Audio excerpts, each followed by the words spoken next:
ముంతెచ్చడం అనేది భవిష్యత్తు రాజకీయాల్ని సూచిస్తోంది. అదే మీ భయాందోళనకు కారణం. వైఎస్ఆర్సీపీ పార్టీ నాయకులు కార్యకర్తలు కూడా అర్థం చేసుకోవాలా.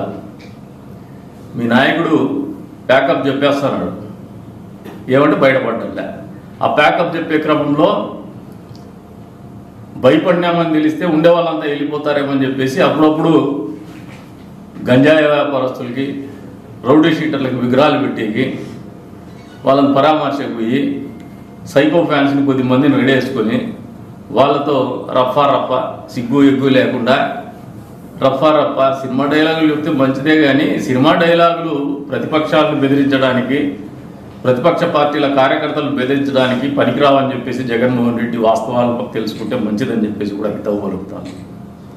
రాజకీయాల్లో విలువలతో ఉండాలి. మీరు నిరంతరం మీరు విలువల గురించి మాట్లాడుతూ ఉంటారు, కానీ మీరు చేసేదంతా పచ్చి అబద్ధాలు, పచ్చి మోసం. కళ్ళార్పకుండా, నాకు తెలిసి భారతదేశ రాజకీయ చరిత్రలో కళ్ళార్పకుండా అబద్ధం చెప్పగలిగినటువంటి ఏకైక రాజకీయ పార్టీ అధ్యక్షుడు జగన్మోహన్ రెడ్డి తప్పితే ఇంకోటి లేరు. అందుకనే చెప్తాను, జగన్మోహన్ రెడ్డి గారు మీరు చేసినటువంటి దాష్టికాల ఫలితమే ఈరోజు రాష్ట్రాన్ని కాపాడేటువంటి ప్రయత్నం నిరంతరం చంద్రబాబు నాయుడు గారు కావచ్చు, నారా లోకేష్ గారు కావచ్చు, పవన్ కళ్యాణ్ గారు కాపాడేటువంటి ప్రయత్నం చేస్తున్నారు నరేంద్ర మోడీ గారి ఆశీస్సులతో.